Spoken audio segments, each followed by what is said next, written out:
go ahead and call the meeting to order. Roll call. Mark is absent. Erica? Here. Jeremy? Here. Mike? Here. Chris? Here. And JJ is absent. Would you join me for the pledge? I pledge allegiance to the flag of the United States of America and to the republic for which it stands, one nation, under God, indivisible, with liberty and justice for all. Our most gracious Heavenly Father, Lord, we thank you for who you are. You're the great I am, Father. We thank you so much for the way you've blessed our city.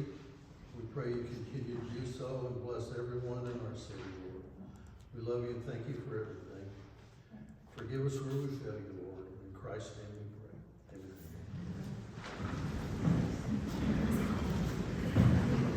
First item on the agenda is the approval of tonight's agenda. Do I hear a motion to approve?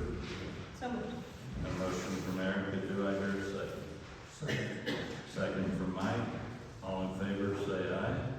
Aye. All opposed, like sign, and that is approved. Next item on the agenda is the July 28th minutes. And we actually have three sets in the packet. One is the draft that you got in the email. One is a clean version, but in the transition, we lost the date, and we also took out the items that didn't occur in the meeting. And then, having realized the date was not on there, we came back and amended a little bit further, added the date, and then there were two statements that we added wording for clarity, and it's in Jake's report. On the very top line of the second page, went back and listened to the recording, and it states that the IRS payment confusion is primarily from Q1, Q2, Q3 of 2025, and that it is now clean. So I added those words. It also states in the next to last bullet point that the city is, it states in the original one that the city is depositing refund checks, and we're not depositing them. As the statement below says, we accidentally deposited one, we're holding them. So I adjusted it to say we're receiving refund checks that are being held until the remaining 941s are processed. And that's the only other changes that were made, and I would entertain a motion to approve the amended version with the date on it. So, Mayor, I would Got like a to, motion from Mike. Do I hear a second? I would like to add to the council. It's not open for discussion yet. These It's are- not on the table. Do I hear a second?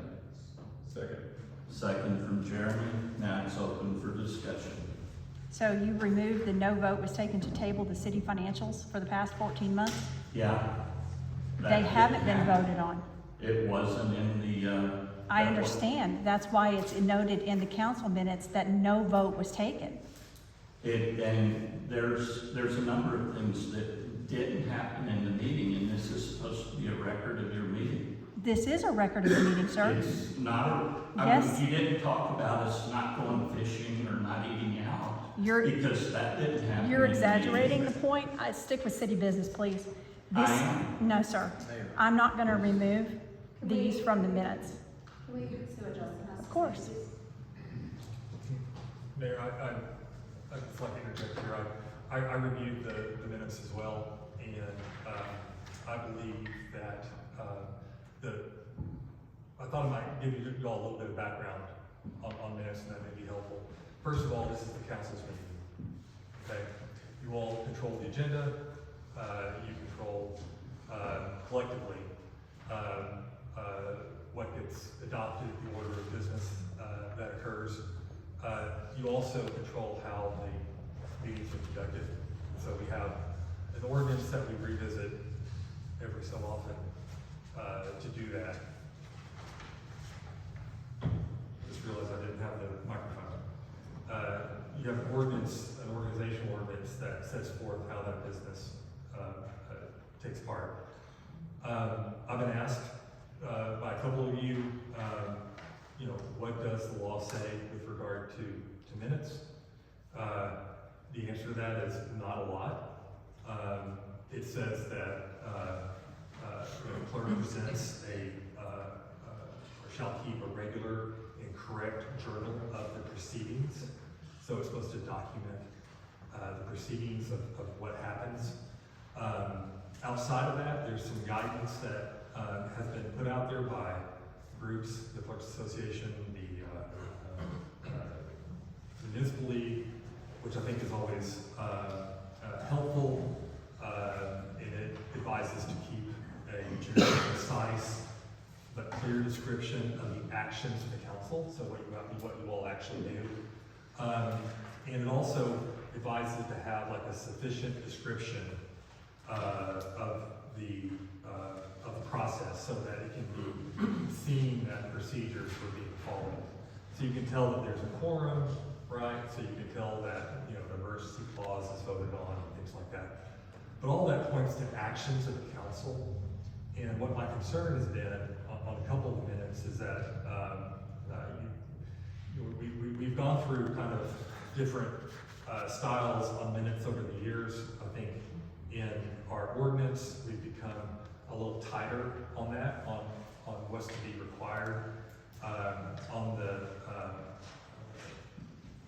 business for tonight is a change to the ordinance that you all saw in the work session that kind of further tightens that up. But in the past, you've gotten some accounts that attempt to be verbatim, where somebody tries to write everything that's being said. Other times when it's more of a summary. And the thing that I would advise, and I think that the advice from the Municipal League is a good one, is that this should be really a concise and clear description of the actions.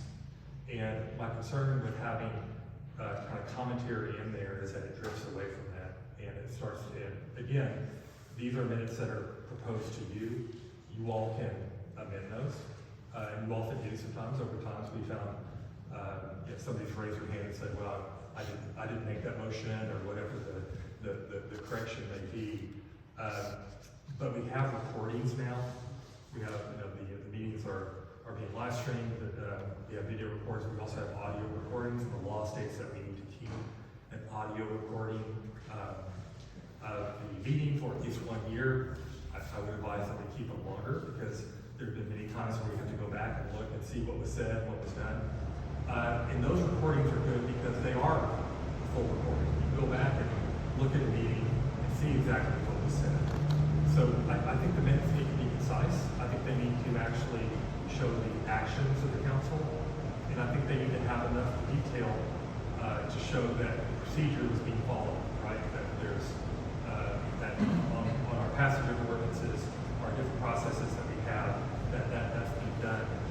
The rest of it, I don't think that needs to be there, and I think it causes kind of issues of confusion. If you need more detail, you can go look at the recordings. You can watch the video. You can kind of get into some more depth. So that was my feeling on the topic. So I got asked by a couple of you, so I wanted to share that. But it's your meeting.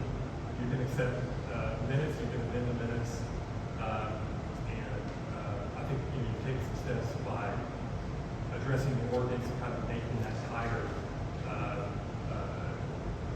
so that you don't run into these kind of competitions.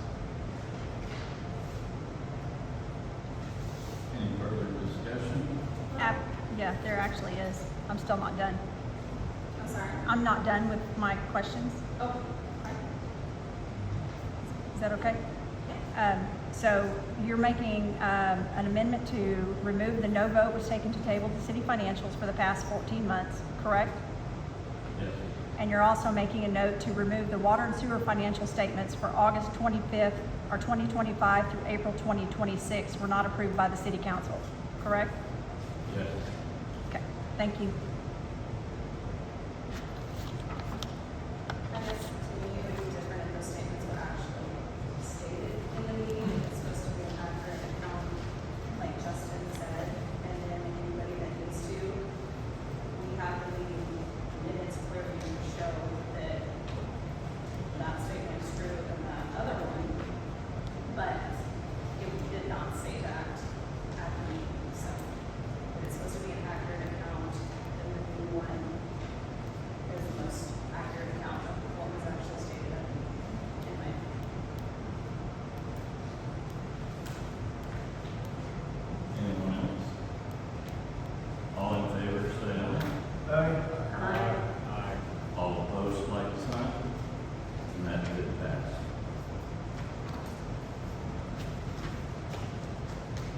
Next item on the agenda is the financials, and Jake is here to speak to those for the city financials.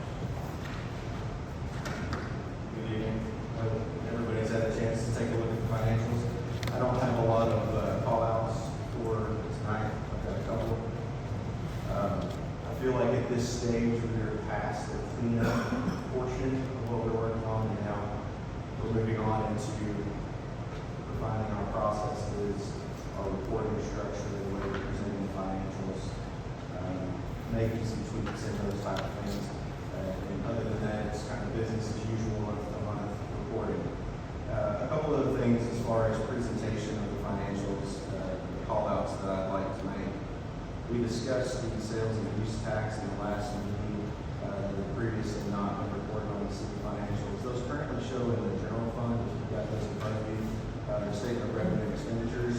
It's the very last line of the general revenues, the sales and use tax 1.25%.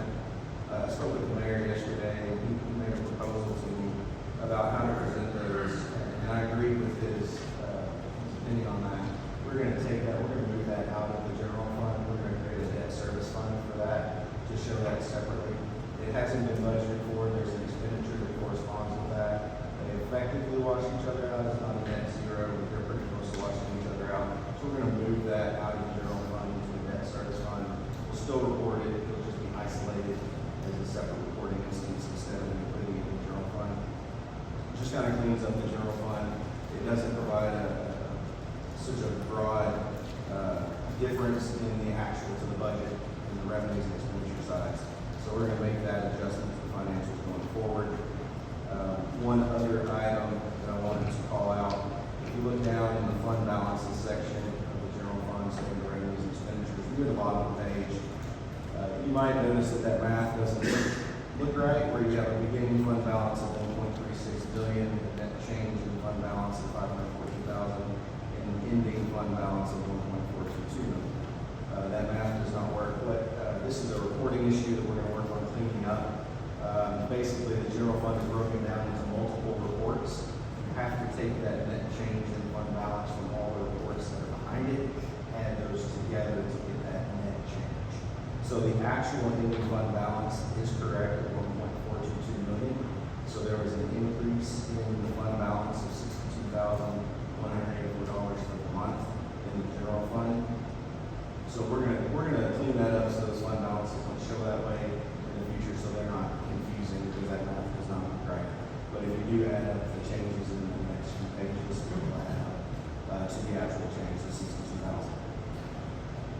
One other item that I did want to call out, I'm not going to recommend approving these financials for two reasons. One of those is going to be the movement of that sales and use tax into a separate fund, just for a cleanliness of reporting.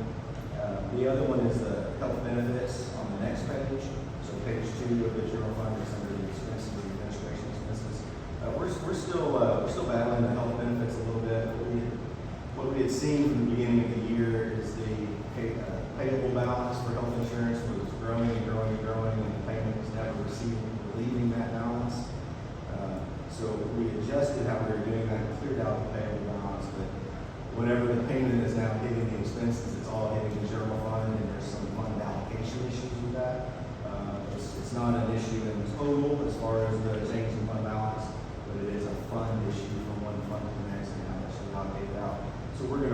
reevaluate how we're treating that and get that to where that's going to be more of an automated ongoing process and we don't have to address that each and every month. So that's the one thing that we're still trying to nail down there. And we'll get that cleaned up and corrected. By the next working session, we'll have these financials ready to go for you to go ahead and approve and move forward from there. But, in total, the net change in fund balance, we're on track. Everything's moving the way it should. We're going to fix that health insurance and we'll be in good shape after that. Any questions?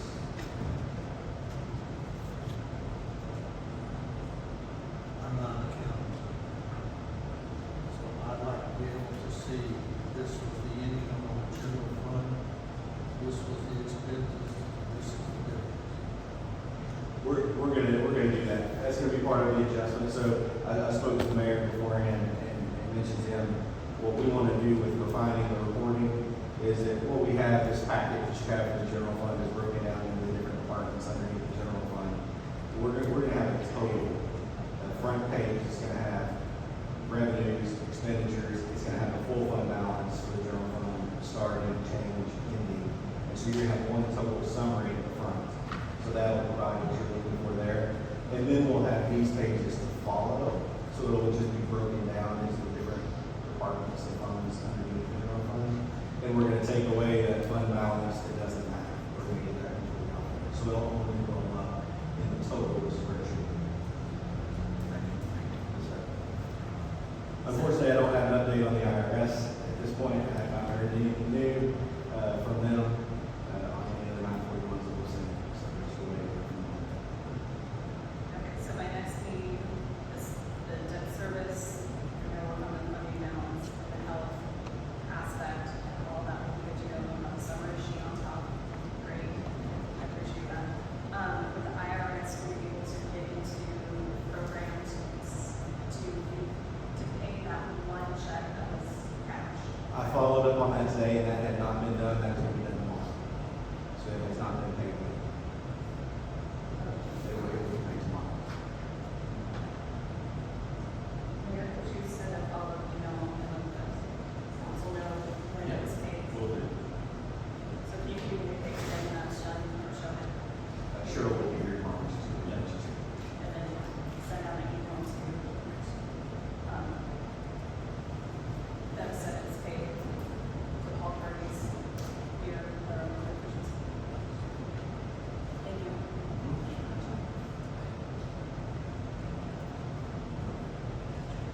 What was that? I was asking if we could get that paid and then send all elected officials an individual email to let them know it's paid. Because I was looking at, I thought that was gonna be done after the last meeting, but we need to make sure that's paid now. Since it was accidentally cash. Thank you. Next item on the agenda, and thank you, Robert. Thank you. Next item on the agenda is the water and sewer financials. I entertain a motion to approve.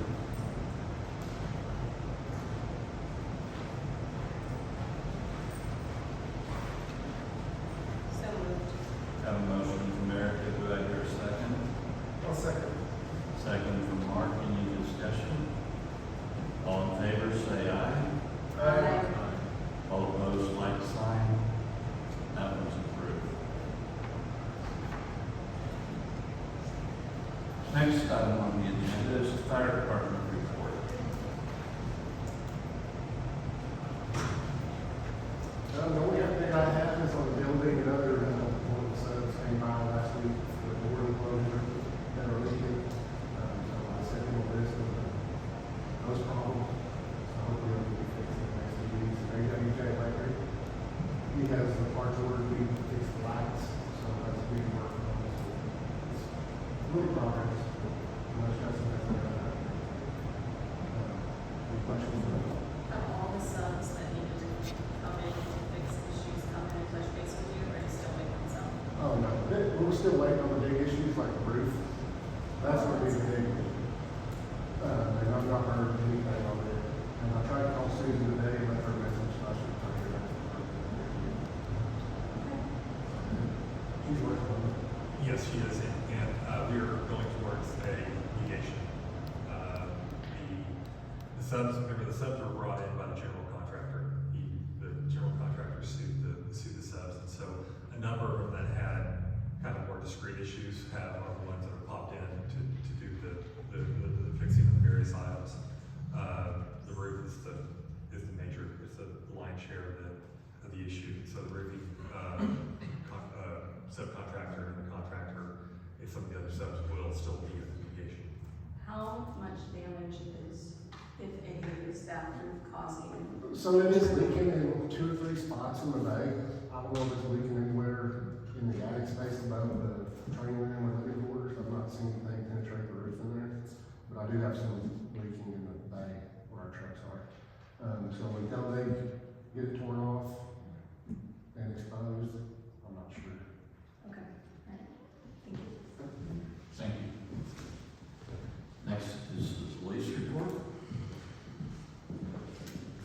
You guys have the numbers in front of you, if you have any questions about any of those. Most of you guys know we're down another guy. He got injured away from work, so he'll be out for a couple more weeks. It rains and pours with him, but he'll be back in a couple weeks. So we're doing all right now. After he comes back, you're fully staffed? Yes. Perfect. So yeah, like, we can go, we're not hiring anybody, right? No, you're right, we're done. Just got a couple guys. We hired a couple of guys. Yeah. In the last couple months. Right, like, we didn't lose anybody, just some people out temporarily. Well, we did lose one. He left, he Okay. moved back to Texas. So we hired somebody to replace. Yes. Yeah, so, I mean, Yes, just level setting with what she said, yeah, yeah. sounds good. We're all right now. We just wanna get him back, get them both back. Thank you. Thanks. Thank you. Next is planning report. Good evening. Good evening. Planning Commission met last week. A few items on the agenda. First one was the updated site plans for the ESCH property. This is actually the Sonic site development plan. We discussed that last week. It's, currently tabled at this time. They had some different items discussed at the work session, bring it back. Really don't think there's gonna be any issues with it at the meeting next week, so. And also next week, just for where our meeting is, on Tuesday the 1st, so. We moved it because of the interference with the first day of the month fall on a Tuesday, so. And the holiday. The next item was the variance for Hendon Benjamin Mestra. This is a individual home lot located in one of the subdivisions of Fall Wallace Road, and they're just looking for reduction in their rear setbacks. They have a 20-foot utility easement back to that. The rear setbacks are typically 25. They're asking to reduce that down to 20 foot, but we got all of the easements and everything else that they're still using. Big item we have is the site development plans for Walmart. This is property right at the end of Wallace Road, right on 112, where it feeds into it. And they've got a site development plan. We're currently actively reviewing it. Our engineers just finished their second review a little bit. I talked to the engineer record for that today. They're going to resubmit Thursday is what they're hoping for latest. So we'll have some new resubmitted plans to go to the planning commission. Basically at this point to address some of the items that were concerned during that meeting as far as parking lot items and things like that that were part of the variance that was the next item on here. I have a question about that one, if you don't mind. Yes, ma'am. I listened to the meeting, and so they're wanting, they would put a light on Wallace. They have a light plan, temporary traffic signal, like we have down here, and like what is existing at Pleasant Grove, Haxton, and 112. Okay. So that intersection is slated to get a roundabout. It always has been with our lot and the 112 improvements. They're going to put a temporary traffic signal in the meantime. Their site plan takes into account everything that is needed for the roundabout. They know there's going to be a roundabout. They're actually studying their entrance out to tie to a roundabout essentially. They've already coordinated all that with RDOT, and this is kind of an interim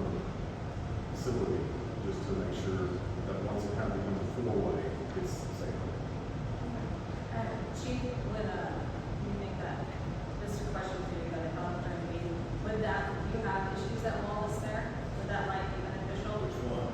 Either chief, I mean, police chief, maybe. We since- both do. I mean, we've got multiple rollovers over there. I'm sorry, I can't hear you. There's This a lot of way, yes. accidents there. There's a lot of accidents there. Yes, ma'am. So do you think that, like, along, would it be timed with this light usually, or are we gonna be backed up light to light? Is that possible? I don't know if it'll be backed up like the line, I don't think it's backed up that far now. Okay. But, it will, definitely cut back on the severity of accidents for sure. So when you have accidents there, you're bad? It was. Yes. Yeah. Yeah, that's a tricky. It's a tricky spot. Yeah, I think there's a blind spot. Wallace is designed, it's kind of like on an angle. So, and then there's a hill, if you're trying to pull out, I never pulled out on Wallace. yeah, if you look to your left, there's a hill and a curve, so you can't just slowly pull out Wallace. I mean, if you're gonna go, you go. And there has been some pretty good accidents there.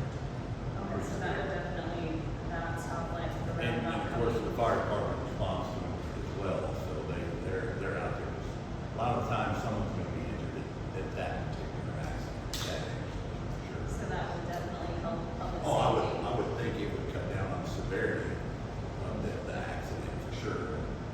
Okay, just a question I had. All right, thank you. I'm in favor of that. Lived on Wallace and driven that intersection daily for close to 20 years. Don't see a lot of accidents, but when you do see an accident, it's not great. But, Walmart's got a variance request. This is for islands and parking lot.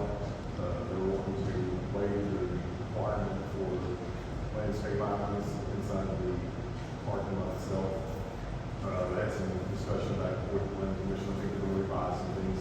They're wanting to waive all of the islands, and I don't think that was necessarily, seen as a positive thing, from a just beautification, heat island effect that all those parking lots create, so they actually were showing striped, end cap islands instead of actual curb and, green space, so hopefully at least whatever I see on Thursday, at least gives us some end cap islands and some green space limitation, where they were already showing a striped on parking areas. It just kind of makes sense for them to put it in. So that would fall in line more, because I did listen to the meeting, so what they were kind of wanting to do would be like the Bentonville store where it's just a blanket parking lot. Basically. You mean the super center? The super center, because there's just stalls, I don't recall the Yeah. islands. So yes, I would, it's not a super center, obviously, I would say, yes, you're correct. Like Is it- that, is or it the Rogers, you know, the old super centers before cities kind of put these, landscape requirements in effect. The most recent one I would say that's very similar to this would be, if you're familiar with it, is, the Greenhouse Road neighborhood market in Centerton. Where you're going down 102 for Centerton, Greenhouse Road, tees right into it, right across from it, just like a Wallace, it's a Walmart to the market. And I've gone in there from time to time, it's not easy to get into, that parking lot is always full, they have no landscaping, it's not, it's kind Okay, of. I know exactly what you're talking about. But just on the, you know, on the closer reference scale, that's what I would want. But then, like, So this is- Rogers has the island, that's. Yeah, well, I don't think we're trying to get anything here expensive to the market. Okay.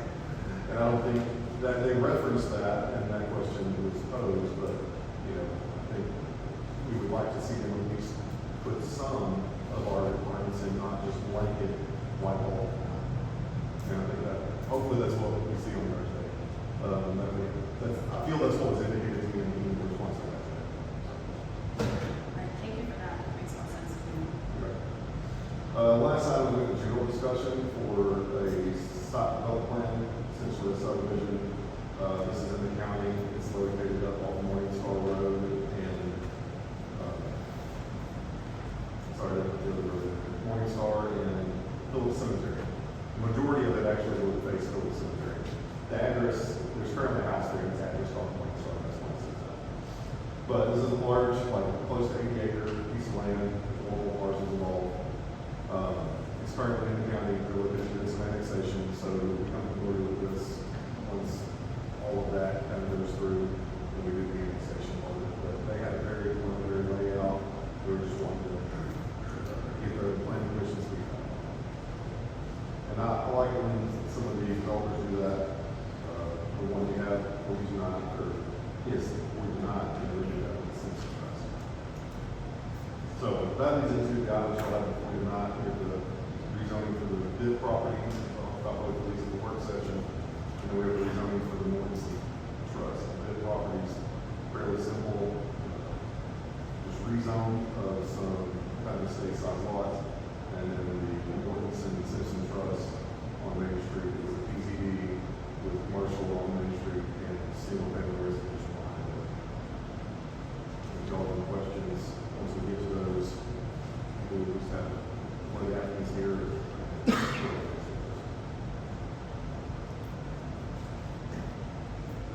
Any other questions?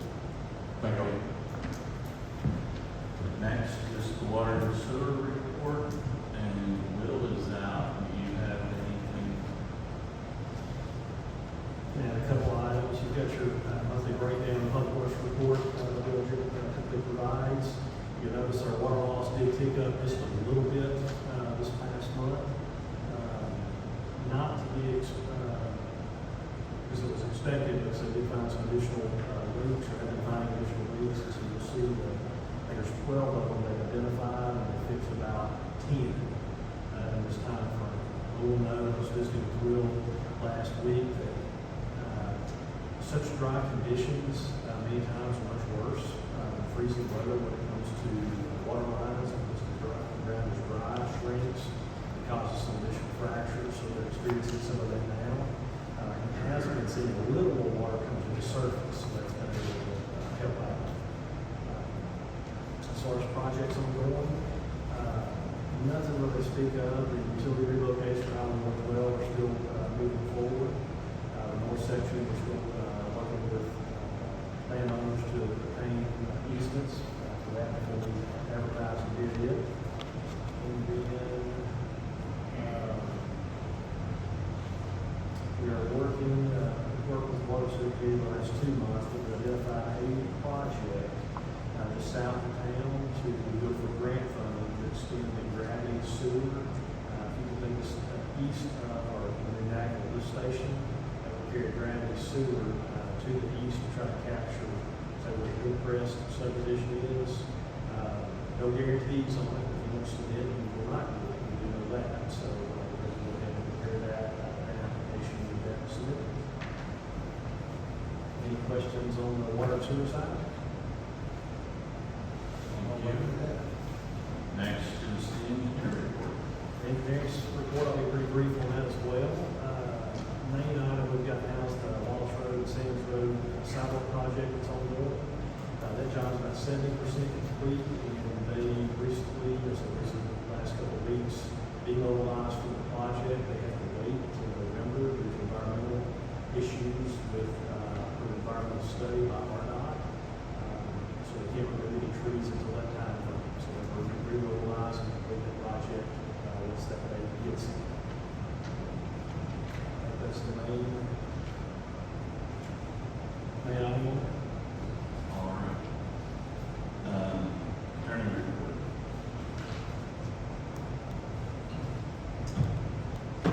Okay, thank you. I was asked, council, to several people talk about 3 items. Some of you reached out to me, and then this one's from a couple previous meetings. And the first item I was going to talk about is Fairway Valley.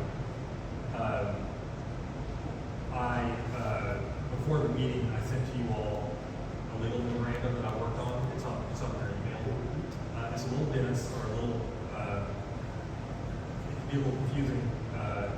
And so I think it's a good thing to probably read, and we can talk about maybe more in work session if you have questions. But I wanted to talk about the Fairway Valley roads in easements. Of course, it's a subdivision up there by the golf course.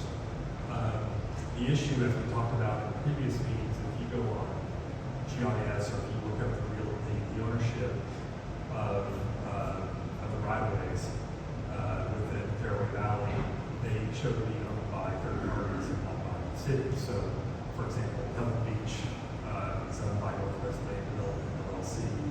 Torrey Pine Lane is owned by Northwest Land Development on the northern part, and Creeks Golf Course on the southern part. Same thing with Deer Run, same thing with Sawgrass. The reason for this, we've had a couple meetings with Daniel Plum about this as well, is that we pulled the plats, the final plats for those subdivisions.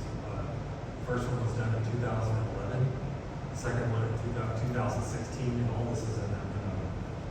Those final plats do not contain any dedication language. So normally in our plats, whether it's a large scale or say it's a final plat with a residential subdivision, there is dedication language there that explains what infrastructure, what type of interest are being dedicated to the city. These plats do not have any of that dedication language. So when those plats were filed at the real estate records, the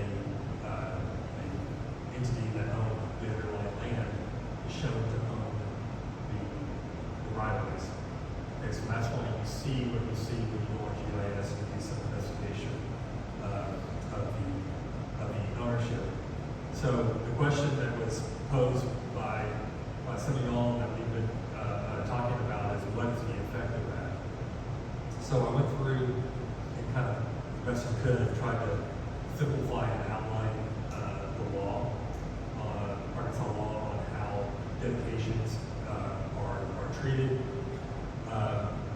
Essentially, the thing that is the conceptual thing that you have to kind of overcome is that the dedication doesn't actually result in necessarily a transfer to the city, but it's an irrevocable act by the developer.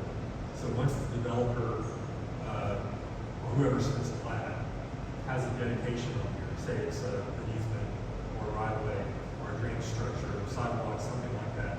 Once that plat is dedicated, once that dedication is on the plat, it's marked on the plat. Once that plat is filed, and once there are sales that occur, like block type sales instead of use and bounds descriptions, you have block sales that occur, that dedication becomes irrevocable. In other words, the landowner can't come back later and say, hey, you know that street that was in that plat, I'm gonna take that back. That dedication is irrevocable.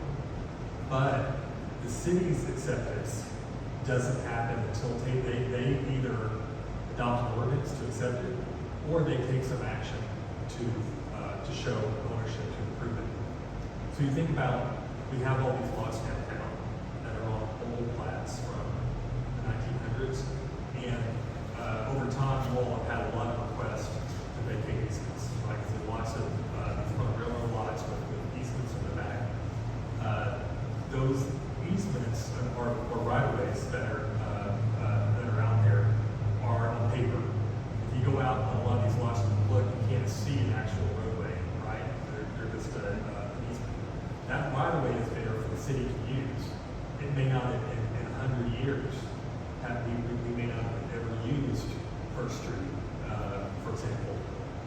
But we could go out there and do that, because we have an irrevocable dedication. 100 years later, the city can say, you know what, now we're going to build a road. Okay, and once you do that, you've accepted that dedication. So the question ultimately then is, what is the effect of having a plat where there isn't a dedication? And that's where it gets a little complicated, because I did find a case where the court actually discussed that issue. It's a case out of Springdale from the 1960s, 1970s era, where there was a plat that appeared to dedicate additional right-of-way to Highway 71. And the landowners came back later and said, we didn't actually, when the highway department was doing a project, they said, well, we didn't actually dedicate that, that right-of-way. And so the court, looked at that question about whether the dedication language in the plat needs to be there. They looked at a case in California where they said, California State Court looked at a similar issue and decided that no, the dedication language did not need to necessarily be there if there was an indication or some type of intent that you could get from the plat that there was an intent to dedicate. In our instance, it's hard to tell. I got put in the memo that there's no language to express an intent to dedicate, but there's also no language that shows an intent to reserve an interest. In other words, to say, I'm not dedicating these streets, I'm keeping these streets. However, and I outlined in kind of the memo there, I do believe that there has been, in this case, an irrevocable dedication, but I don't believe there's been an acceptance. So we're in it's a bit of a limbo, and I apologize that this is, such a weird issue. But I do believe that the city could take steps to accept the easements in the right-of-ways, but it's been noted by a couple of you with concerns, and the mayor has expressed this to me as well, because I'm happy about it, is that, the streets that were designed in that subdivision are subpar in the way that they conduct stormwater. We all know that, right? There's not curb and gutter. The stormwater facilities are inadequate, and so that raises kind of an additional concern. However, on the other side, you have people who have bought lots, built houses, and then as Daniel and I talked about yesterday a little bit before the meeting as well, is that you have utility easements through the subdivision. I sent you both plats as well, so you could look at it, but obviously every house is served by utility easement, and within those utility easements, you have third-party utilities, and you also have our water and sewer lines. It's not a great position to be in to say, we're never gonna accept that because we have utilities in the ground for at least the easements, and then you have the question of what to do on the right-of-ways. So, I put the information out there so you all can have it there in the memo. Obviously, free to share it, to pose questions to me, but I do think where we are on those is that in 2011 and 2016 there was an irrevocable dedication. But I think the next question for us to consider and talk about is what next. And that may be kind of a longer discussion. Something that has come out of this, because we had another issue on an older subdivision earlier in the year where we met and we're looking at a drainage structure where we were surprised about what was dedicated in that particular plat and what was not, is we need to tighten up that review.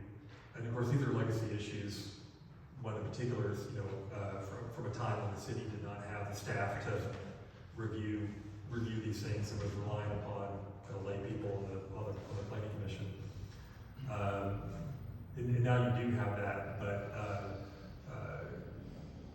there needs to be a system of checklists. We are really carefully looking at exactly what's being dedicated, so we know that when that happens, not only will the infrastructure be put to code, be able to handle stormwater, for example, but also that what's being dedicated is clear, what is not being dedicated is also clear. There's cases where you do not want to accept dedication of, say, a ditch or a drainage structure, that should be something that remains with POA or some other entity. So, we all think that needs to tighten up, just to make sure that we're not missing things in the future. But that's the situation of Fairway Valley. So, before I go on to the next question, are there any questions at this point? Erica, you're looking at me? Yes, so you think, because I wrote a question down, and I was like, was the intent to keep it a private development to begin with? And that answer, based on what you're saying, is you don't think that was ever the intent? I don't think it's said either way. Mayor and I argued about that actually. Because like Scissortail, their roads are private, and that's the. Right, and I think there's So- intent in that plat on that shows that dedication specifically. That they are private, so. Right. But I guess that's up in the air too, so. There's not a gate, indicated on the plat, there's not any indication that it's reserved, so I can't say either way. Because they Go did. around with that. Yeah? That was gonna be the next step, has there been any communication with the developer to see, because you believe they may have intended to dedicate to the city, but then as a city, we're kind of stuck in between a rock and a hard place, because they didn't, at that time, you put it up to code, did they? I don't think it even hit the code at the time that it was built. from what I So- understand. That's what I've been told, I haven't gone back to look, but that's what I've been told, since it is in the stormwater ordinance. And it never met the stormwater requirements back then, but they were private, so, and not on the plan for some reason. I will, before the next work session, I'll reach out to the owner and see, if there's anything to add there. Well, that's a good question to ask. That would be great to know. Sure. I mean, if it's in what they wanted, but if they had something in writing, that would be Yeah. fantastic. And that was my question. Okay. Any other questions, or we go on to the next one? So the next one was, I received an email or two forwarded from Councilmember Olson from the mayor regarding road construction. So, the question came from a citizen who received notice of closure of Murdoch. The question was, how does this happen? Whose job is it? And so I thought I would discuss that just a little bit with you.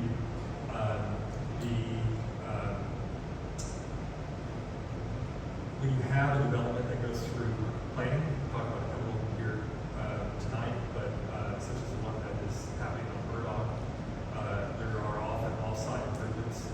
There are on-site improvements that happen, right? They're going to build with the property they own, streets, infrastructure, things of that nature. That's really not an issue because those roads aren't used until they're dedicated, they're open to the public.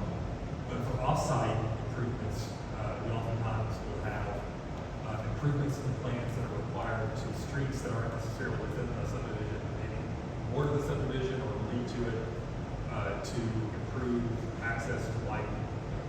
Those sort of things.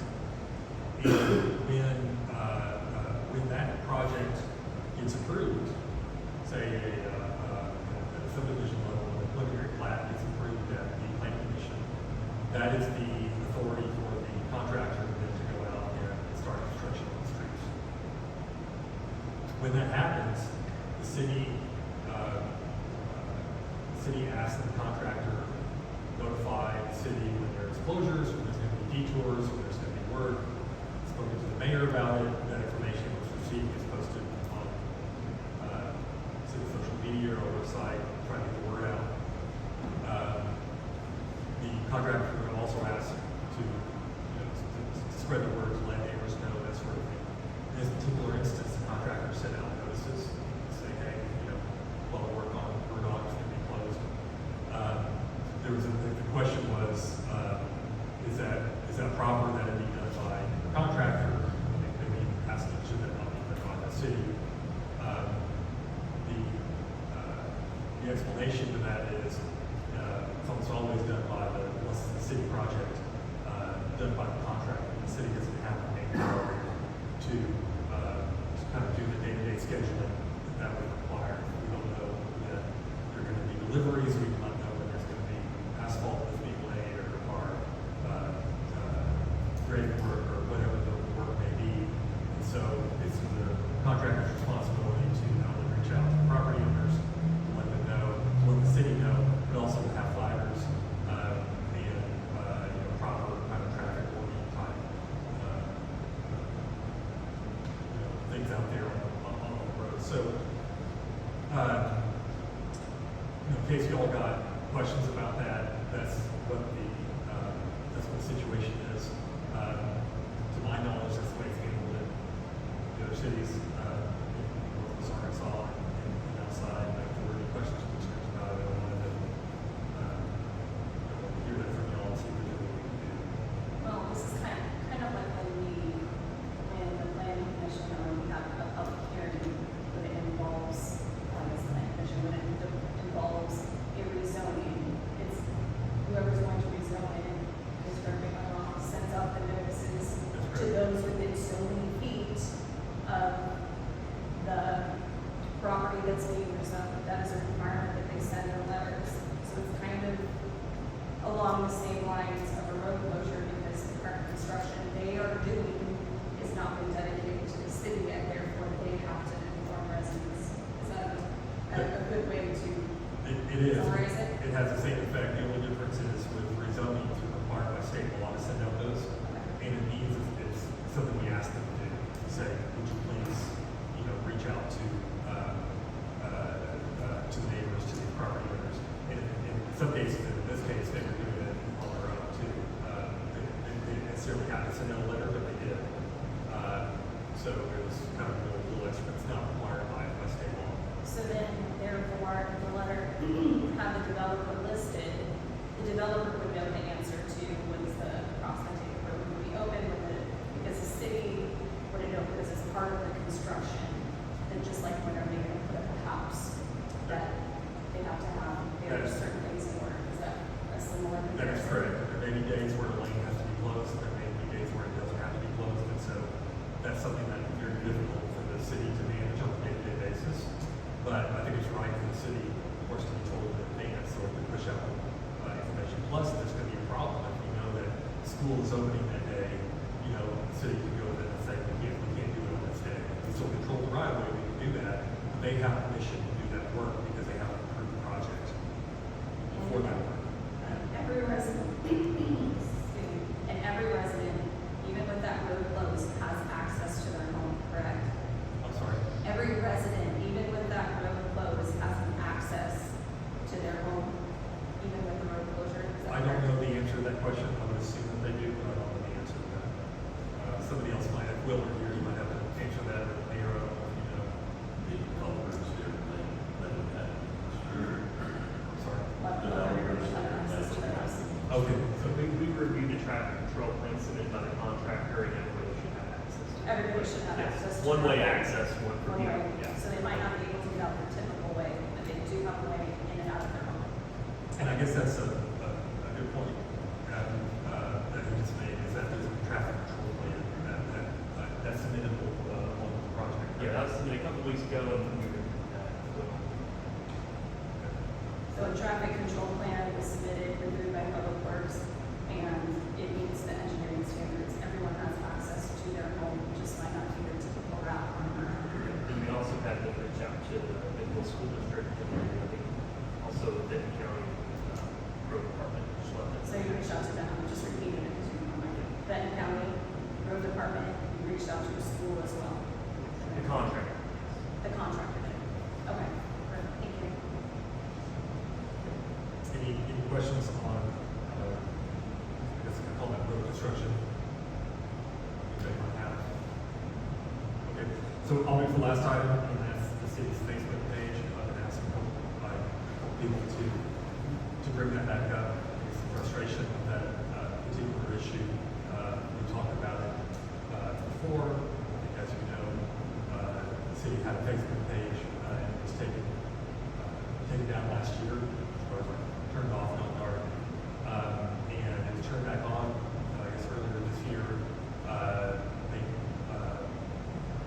Name changed and is posting sort of private, not city, but private content. If you scroll back far enough on it, as you know, you get to what the city content used to host. It's got string meetings, it's got agendas, city notices such as road closures, oil orders, anything of that nature. Quite simply, this was brought to my attention. I reached reached out to the attorney for Ms. Hutchinson, and to get to it, replied back saying that there was last year, essentially reached out to Mark Hayes, who's the executive director of the League, and asked the question. The question was more or less that the Facebook page had been set up for the city a long time ago, 10 years in the past, and had been tied to a personal email account. And so the question was asked to Mr. Hayes, concerned about that, can I shut the site down?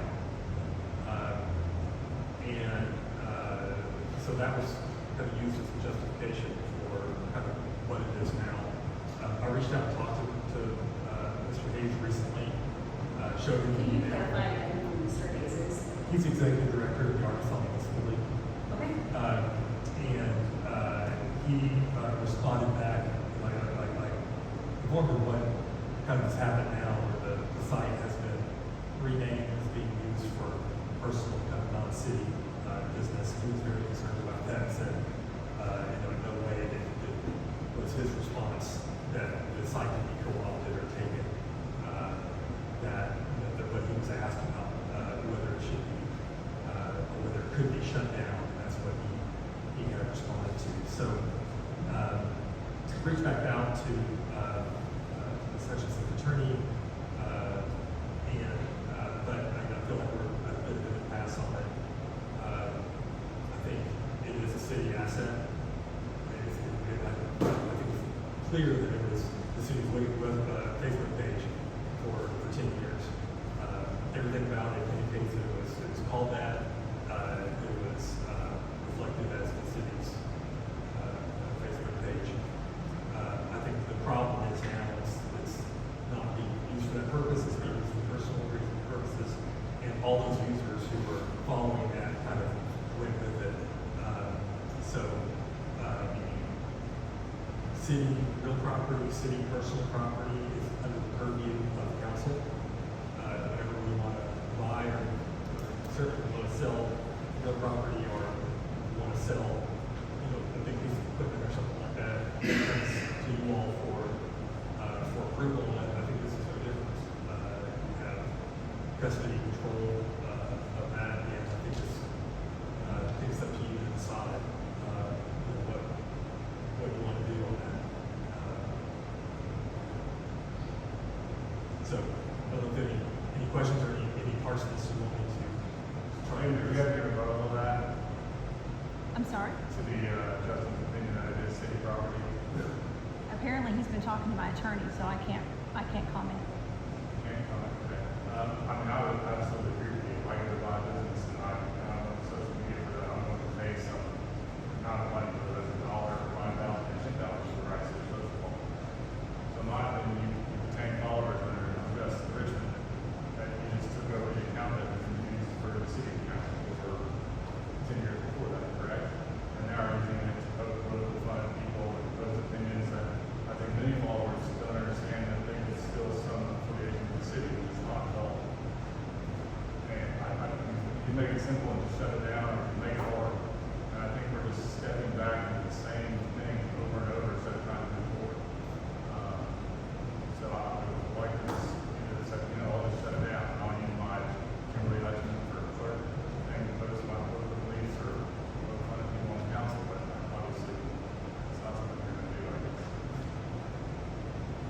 Okay, now I've got another question. I just want to say, I agree with your comment. If it's a city asset, it needs to be in city control.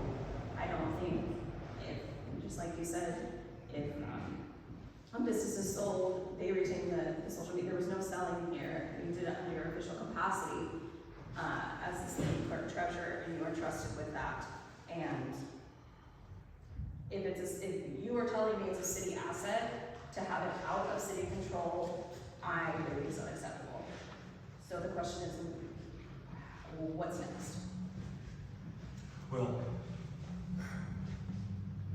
to this point, we've simply been handling this by conversations. I think if you all wanted to authorize me to take the next step, it would be the filing of a lawsuit to get it back. And, you know, we can see whether, you know, there's a response. I'm tired of spending money on stuff that we could very easily just say, okay, I'm not gonna do it. Yeah. But I think that, I mean, my personal attorney's ready to file a lawsuit. And one of the things that's irritating to me is it's so one-sided. Let me go back to my question. Here's one of the posts that someone sent to me because I've been blocked from the page. I can't believe that no one wanted to run for mayor. Susie Everhart Bailey, sorry for the pronunciation if I'm saying it wrong. There are several people who consider running for mayor, but the bigger question is who wants to step into office and inherit the mayor's overspending and huge financial risk the city is now facing. This is exactly why the city council needs to start asking the tough questions during public council meetings where residents can hear discussion and understand what is happening with their tax dollars. The council needs to question spending, ask for explanations, and make sure the public understands the financial decisions being made. So I pose this question to you. Why were the payroll taxes not filed timely? Why, when the notices were received, were we not notified as a council? And why did you we had to spend taxpayer money to fix the problems that you caused? So there's the tough question. If you want to do it one-sided, we can come back at this all day long. But the simple thing to do would act with integrity, which when I saw one of your campaign slogans that said integrity, I said, hell, my English degree means nothing because I obviously don't know what the word means. And for you to stand there and say, I'm running on an integrity platform with what you did with $127,000 worth of penalties, don't shake your head. I'm not here for a council meeting for you to You degrade me asked or, me, you gave me permission right here. how do you even know that's me? So our city You council has don't. been taken over by somebody else besides an elected official? You don't have any idea. Okay, so. And the council and the city had never asked in the beginning to start that page. I don't think anybody So- had a problem with it until you started posting the political cartoons. And if you wanna come clean right now and say it's not you, and say who it is, that would be fine. Which But I part can- of talk to I- an attorney sir, is sir, I'll have it removed. It's not a discussion for you, it's not public comment. Okay, then here it is. Justin has been talking to my attorney. Okay. It needs to be dropped, period. Because at this there's point, no lawsuit. our attorneys are involved in it and it needs to be, this conversation needs to stop. I'm asking I'm doing exactly what you said should be done as mayor to you. Then you don't need to like it. address your attorney and my attorney I can have be my own addressed. attorney, and I can deal with it tomorrow as well. So If you that, wanna spend a lot more money on this than we have to, we can. Okay, I think it's time to stop, it's time to move forward as a city. This isn't helping. if you have a request, then you need to have it to Justin and Justin needs to request it to my attorney. It's that simple. Mayor, Let's let me bring it under order. Let me make a couple things clear. First of all, I have to have these discussions. You know, we're in a meeting, I've been asked, this is a matter of public concern. You know, it can be uncomfortable, but here we are. Secondly, I think just to make it clear, on anybody's private page, whatever they post, certainly political speech is fully protected. I think we all understand that the issue here is the fact that it was the city's Facebook page. And up until a year ago, or earlier this year, where that changed. So, you know, ultimately, again, it being city property, my strong opinion that it's within your purview to decide, you know, what to do. I would prefer that it would be something that we could work out.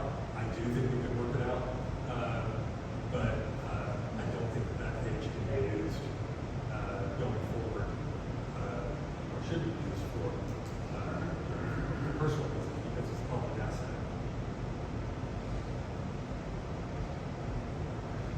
I agree. I think, Go ahead.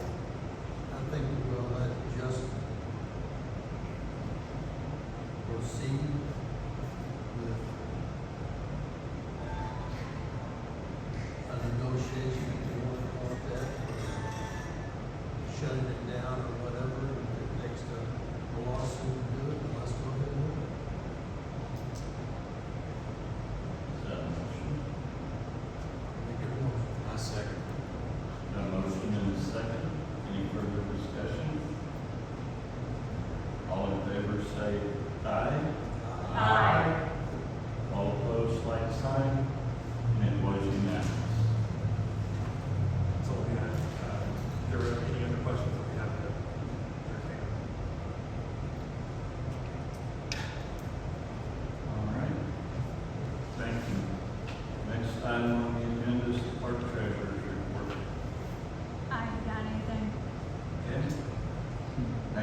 exciting times for Cave Springs. Last week, the Walmart Neighborhood Market development in Cave Springs was announced. We have been working with the developers and the engineers and RDOT in preparation for this development.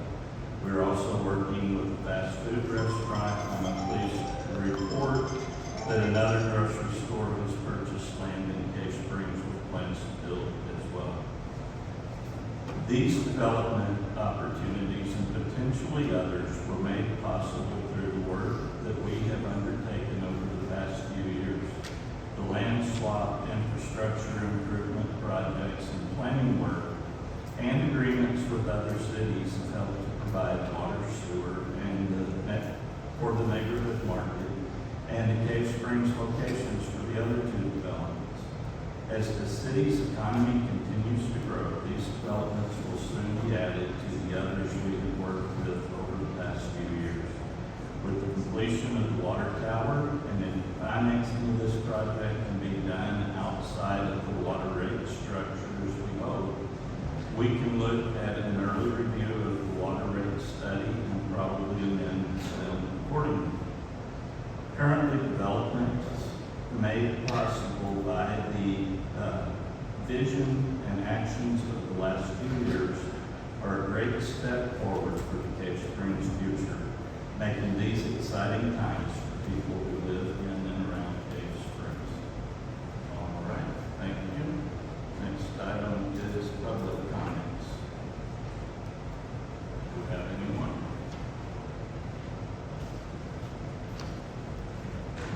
Thank you, Mayor, Council. Steve Morris, 958 Phillips Lane, in Cave Springs. It's been highlighted tonight even. Most of you know, section of Murdoch Road has been closed to traffic for paving. So currently a dirt road north of Phillips Lane. And it started Monday. Those work started today. And upon my inspection, my property, the west side of my property, abuts Murdoch Road currently.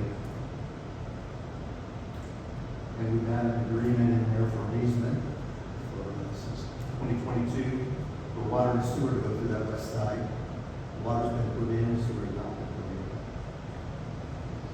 in. Fence has not been put back up. Talking with the mayor, he said that wasn't in the agreement. It was in the original agreement. I thought a handshake was good, but I guess it isn't these days. But today, when I came back,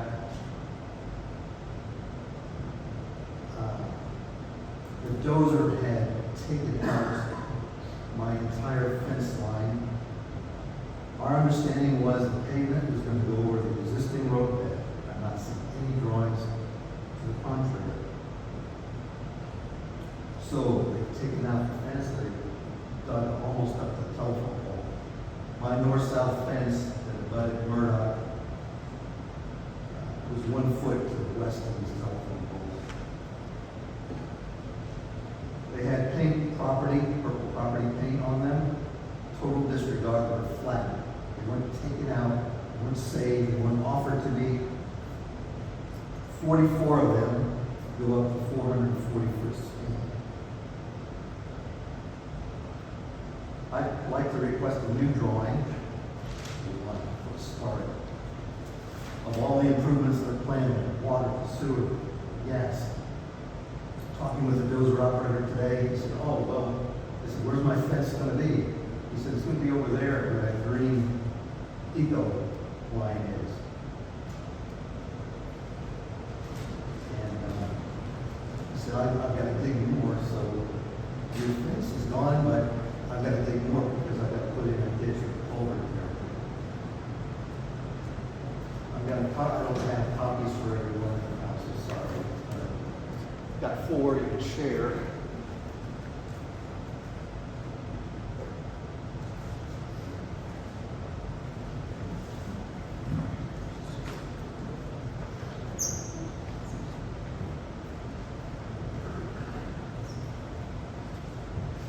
You see the first diagram there, that was back in 22, the PUE and TC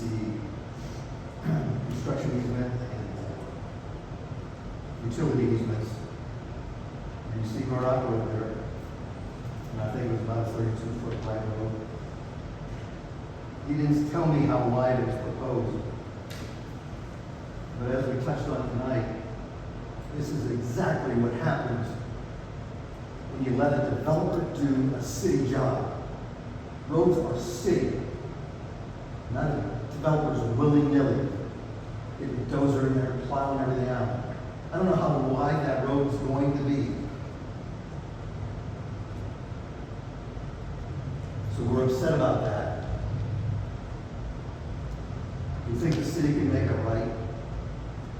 You know, we talked earlier about who's responsible. Developers sending out notices or the city sending out notices. Well, this is another confusing point.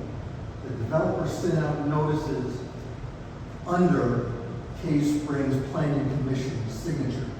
Didn't sign it, put the title there. That's not right.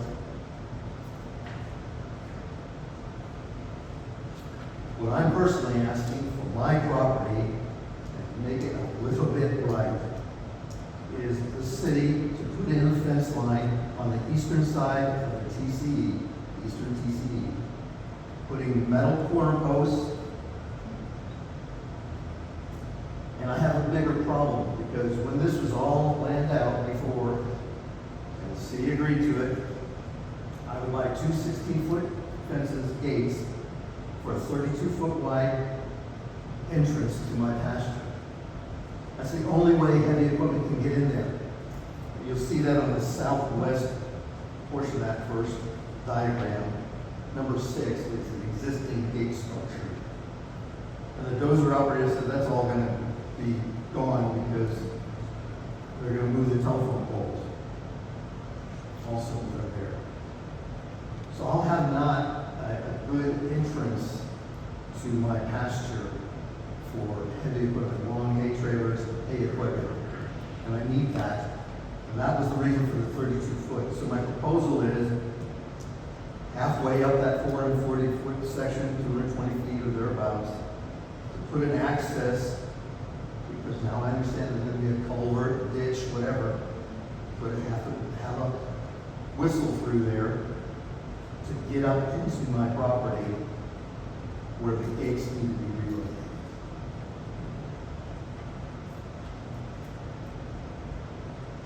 As the original agreement stated, I would provide all the materials. I went out and bought barbed wire, clips, some T-posts. When they put the sewer line in and they crushed some of the fence T-posts, not all of them, but now everything's gone. So I'd like the city to make that way. I think you see the 8 points on my list there. The second page is the basically the original plat of my property as it went over, and I drew kind of the estimated PUE and TCE that was on there. So property line went out into basically the middle of the rock where it was.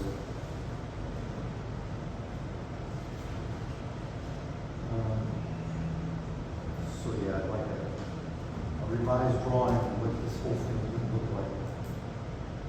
One doesn't exist, but and addressing my issues. All good for any questions the council has? Tonight or in the future?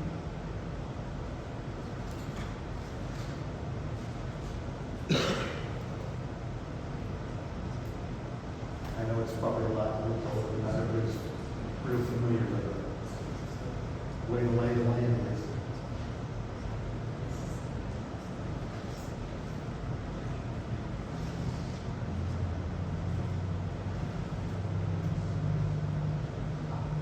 On the second page, where is Murdoch in reference? Yeah, you'll see, I put the north, south, east, west references. You gotta turn the page. Where is Murdoch? Does it say county roads?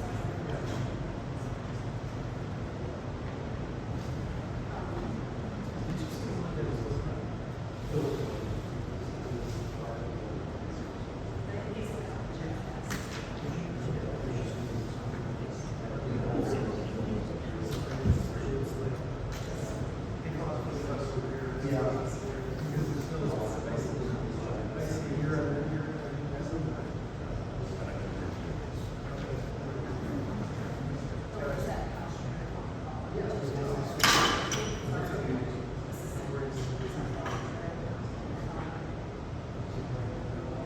Here's where I'm.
We'll be having this looked at, and we'll address it.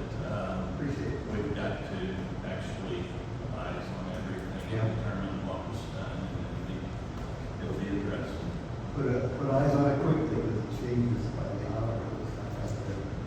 Thank you. Thank you. Thank you. Anyone else?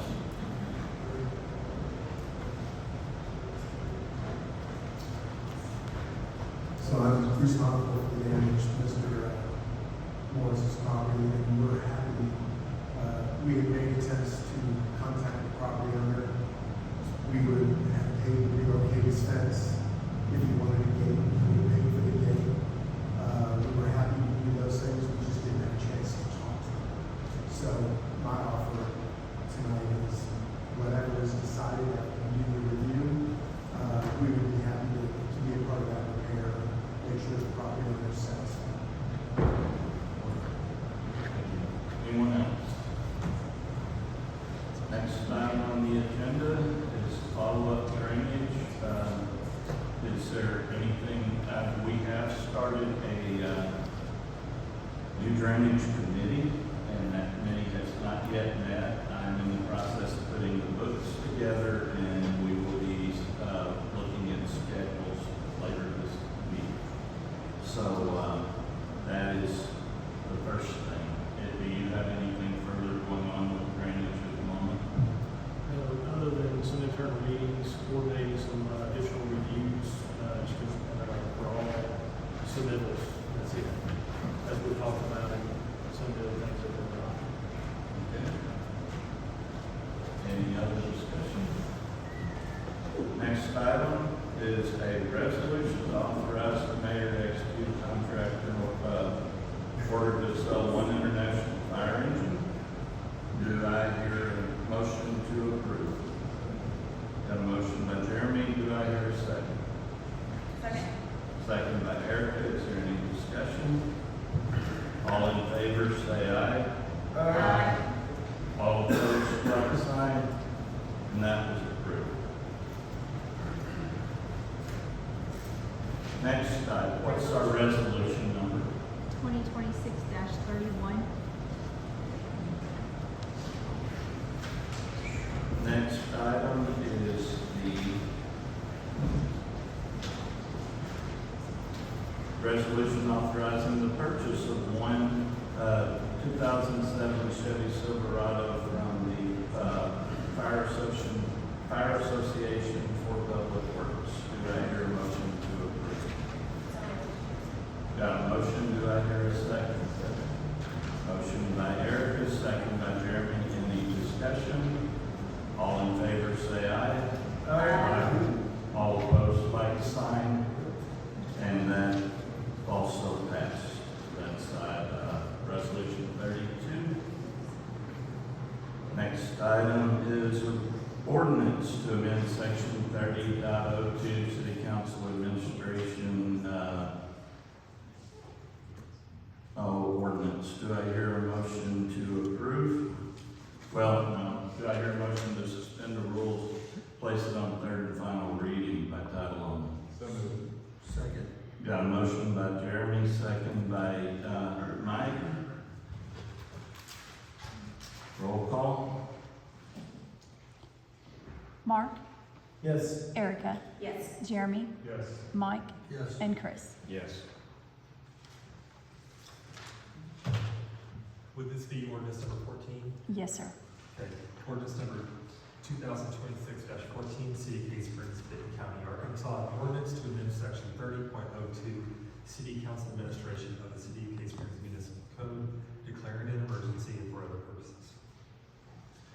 Do I hear a motion to approve? So moved. Got a motion by, Mike, do I hear a second? Second. Second by Jeremy. Any discussion? Roll call. Erica, Yes. Jeremy, Yes. Mike, Yes. Chris, Yes. Mark, Yes.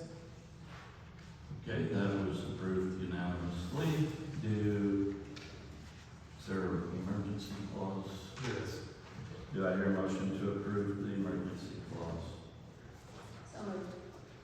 Got a motion by Erica, do I hear a second? Second. Second by Jeremy.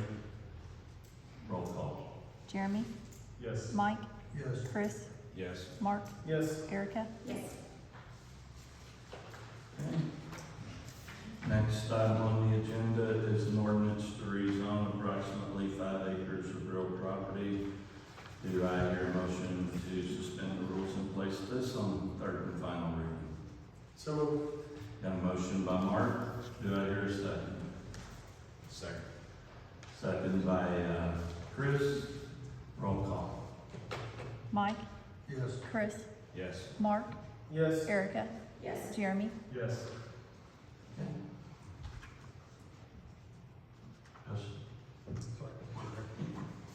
Ordinance number 2026-15, City of Case Springs, Benton County, Arkansas. An ordinance to rezone approximately 5 or less acres of real property located at Benton County parcel number 05-10045-140 from general agriculture A1 to residential estates RE in the City of Case Springs, Arkansas.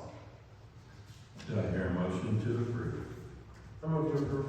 Motion by Mark, do I hear a second? Second. Second by Jeremy. Any discussion?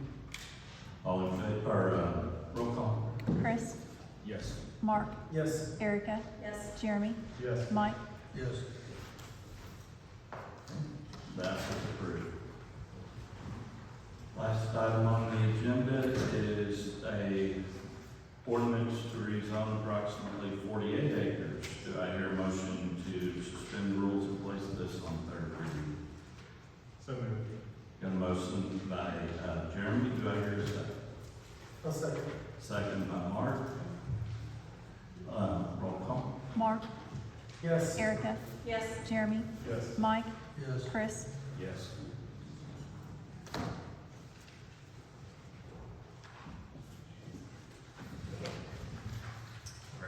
Ordinance number 2026-16, City of Case Springs, Benton County, Arkansas. Ordinance to rezone approximately 48 acres of real property located at Benton County parcel numbers 05-10259-000 and 05-10249-095 from general agriculture A1 to planned zoning development PZD in the City of Case Springs, Arkansas. Do I hear a motion to approve? I'll move to approve. Got a motion by Mark, do I hear a second? Second. Second by Jeremy. Any discussion? Yes. How big are these lots going to be for the residents? On the, Oh,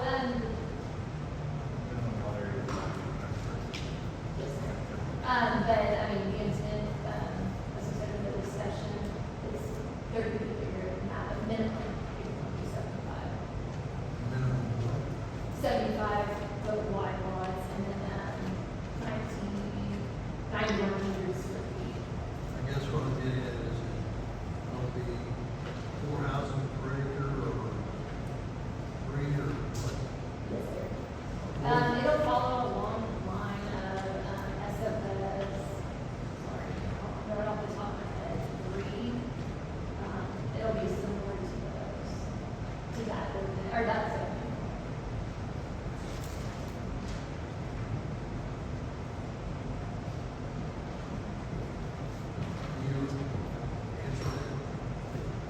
So are you writing about the density? Yes. Oh, I'm not a big proponent.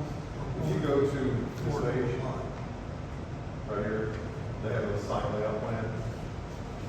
And they have to put standard zoning in there, so they're trying to stick with regular standard zoning that have like our grade. But the actual number of lots per acre, I mean, I think y'all are getting like, if you look at the entire land, you're getting like roughly 2 lots per acre. Because of all of the green space and all of the vegetation of everything. Exactly, you see all that? Lots of green. Yeah, I mean, I mean, that's actual closer to what your count will actually be on the station. yes, sir. Yeah. Perfect.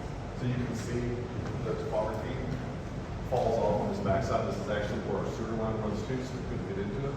So all of this is actual open green space vegetation that they're putting in. So there's a lot of unused land actually on this property that's not even touched. Yes, thank you so much. Yeah, that's the intent, is to try to preserve that natural, green space, tree preservation area, and creek system.